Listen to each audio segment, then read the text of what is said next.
It's not all glorious over on Team Blue. This New York Times Siena poll is not good. Right. Not good at all.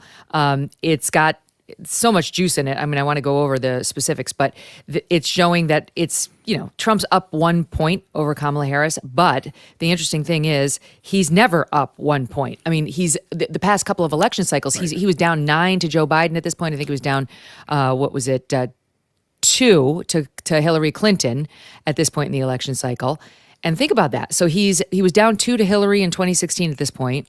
He's now up 1 over Harris. He beat Hillary Clinton. Right. And he came within, 20,000 votes in the swing states of beating Joe Biden, even though Joe Biden was up 8 over him at this point. So now Trump's up, which has the left completely melting down. And here are some of the reasons. This is the biggest one. Do you think Kamala Harris represents change or more of the same? 55%, she represents more of the same. Only 25% say major change, 15% say minor change, but the vast majority say she's more of the same. Right. Donald Trump, 53% see him as a major change, and the people want change. 60% of them, 61% say the next president should represent a major change from the Joe Biden era. And that's really remarkable when you consider the resistance. Media Research Center looked at ABC, NBC, CBS. Even though they don't have the same power they used to have, the nightly news programs, they still probably generate around 30 million people every night. And a lot of the other news outlets get their cue from them. 85% of their coverage of Harris-Walz has been positive. 90% of the coverage of Trump-Vance has been negative.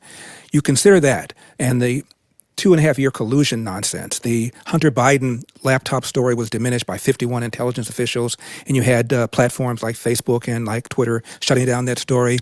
You have Mark Zuckerberg spending $419.5 million of his own money on election officials in heavy Democrat areas to get out the Democrat turnout. All of that, and the man is still even in the polls. Can you imagine what would happen if we had a fair media, a media that didn't have 93% of journalists as registered as something other than Republican? Only 7% of journalists are Republican. If we had a fair-minded media, this would be a runaway. It would be a joke. Keep in mind, Bill Clinton said, it's the economy, stupid. The issue is, are you better off now than you were a year ago? If you answer that question, the only people who are better off now are illegal aliens. The average American is not. That should be that simple. If it weren't for the biased media and how they focus on nonsense that Trump says, and they don't focus on the stuff that he says that matters, we wouldn't be having this conversation. Here's what's nuts. The left, of course, doesn't see it that way. I mean, it's amazing, the hate. This guy, Aaron Rupar, who's just one of the worst. He was with Vox. Now he's is on his own. Mm-hmm. He tweets out, whether he ultimately gets 48 or 45% of the vote, Trump having this level of support is evidence of a profoundly sick society. We're sick because we don't see him as the Hitler-esque figure that Aaron does. Yeah. And that is representative of most of the leftist reaction to this New York Times Siena poll. It is the gold standard. Right. There's no better poll. Right. And they are in tears over the fact that it's tight. This business about Donald Trump being a Nazi, this is standard Democrat fare. Ronald Reagan was called, a congressman said Ronald Reagan gets his fascist precepts from the pages of Mein Kampf. When Barry Goldwater was nominated in 1964, the governor of California said, the stench of fascism is in the air. George Herbert Walker Bush was called compared to Joseph Goebbels by George Soros. So they do this all the time. The reason for Donald Trump getting more than anybody else is because he's taken on the media. He's called them fake news. And so now people trust the media less than at any other time in America, and it's because of Donald Trump. That's why they dislike him so much. There's another reason they dislike him. When he ran in 2016, he was a joke. He was on CNN, he was on MSNBC all the time. Why? Because their numbers went up when he was on. They considered him to be a caricature, a cartoon character. They knew he wasn't going to go anywhere. So what's the problem? Put him on. Numbers went up, numbers went up, numbers went up. Then he began picking off all of his rivals one after another, and they realized, oh my God, I've created a monster. So they felt responsible in part for Donald Trump's popularity, and they blamed themselves. Add to that, Donald Trump calls him fake news, and he is their number one enemy. That's why they dislike him so much. Mm-hmm. Oh, it's a great analysis. You're exactly right. A little bit more from the left. Bill Kristol, distressing, depressing, alarming.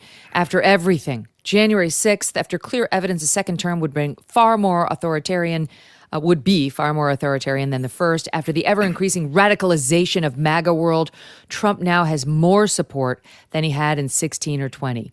So that's right. He does have more support than in 16 or 20. Yeah. Maybe they should stop and think about why and actually think about what they've done to drive his numbers up. And you mentioned Bill Kristol from the left. He used to, of course, be on the right. That's how tragic this whole thing is. I'm amused by this business about democracy being on the ballot because for 4 years when Donald Trump was president, you had Hillary Clinton referring to him as illegitimate, her word, and saying the election of 2016 was stolen, her word. There was a poll, a YouGov poll, that found 66% of Democrats believe that the Russians changed vote tallies in 2016 to get Donald Trump elected. Obama's DHS Secretary, Jay Johnson, testified under oath. The Russians failed to change a single vote tally. They tried, but they failed to change a single vote tally. 66% of Democrats believe the Russians changed vote tallies to get Donald Trump elected in 2016. Jay Johnson also said, you know, as far as the impact of the Russian interference on popular opinion, I don't know. I'd have to have a world where there was Russian interference, one where there wasn't, compare the two. Since I can't do that, I'd have to be a mind reader. I don't know. But there was a study done by NYU Stern School of Management that looked at the impact of the interference, and they found that it was barely measurable. 78% of Democrats, according to Gallup, believe that the Russian impact altered public opinion. So my long way of saying a greater percentage of Democrats believe 2016 was stolen than we feel that way about 2020, but nobody accuses them of undermining the foundation of our republic. It's a double standard. It's hypocrisy. It's so true. Even last week with this indictment of 2 Russians and who were accused of starting this podcast network with more conservative-leaning hosts, it was like they're interfering again. And we actually took a hard look at the allegations of the indictment. There's one paragraph, that actually suggests true interference where someone who was allegedly Russian funneled a message down to a podcaster saying, we think the attack on Russia was done by Ukraine, not by ISIS. Mm-hmm. And allegedly the podcast host said, you know, I'm happy to talk about that. That's it. One guy who, I mean, it really is not that popular, with all due respect. I don't know exactly which one it was, but I know it wasn't Tim Pool, and I know it wasn't Dave Rubin, and the others are nowhere near as popular as those two. Right. And that's it, Larry. This led the New York Times. It was all over, like, the Russians are in here. One podcast host making one comment in a whole YouTube channel that over the course of a year only had 16 million views. As I said to the audience, we get that in a few days. Right. It's absurd. It advances the agenda that the Russians want Donald Trump to be president. Never mind that Vladimir Putin just came out and said, I support Kamala Harris. But I think he was trolling. There's zero chance he actually supports Kamala Harris. I mean, who knows? That's Putin. But in any event. Well, if I were Putin, I would support Kamala Harris. So would I. Why wouldn't I? Yeah, I know, right. Her policies would be better. Exactly. Yeah, I know. But, you know, he's got to. Can I say one more thing about the election interference stuff? Donald Trump is blasted for using whatever means he could legally to overturn, to use their word, the election in 2020. It seems to me, if I'm a Biden supporter, I would want Trump to exhaust every legal means he feels necessary so that the American people can be confident that the election was fair. In 2000, when Al Gore lost to George W. Bush, about a dozen House members tried to overturn Florida the following January, claiming that the Supreme Court unlawfully stopped the count. 4 years later, when George W. Bush got reelected, 30 House members, plus Barbara Boxer here in California, tried to overturn Ohio, claiming that the Diebold voting machines had been tampered with because Diebold is a company whose CEOs are Republican. No evidence of it, but that's what they did. Fast forward 2016, they challenged 9 states versus the 6 that Donald Trump challenged. Nobody accused them of engaging in election interference. I thought they had a First Amendment to whine, and I felt that they had every right to file whatever lawsuits they want to. Hillary filed a lawsuit with Jill Stein to overturn Wisconsin. Nobody accused her of undermining the foundation of our republic. Donald Trump does the same thing these guys have been doing for 20 years. All of a sudden, he's Darth Vader. It is unfair. It's a double standard. It's hypocrisy. I mean, if only Donald Trump could say those numbers the way you do, Larry. That's not what's going to happen tomorrow night. That's the problem.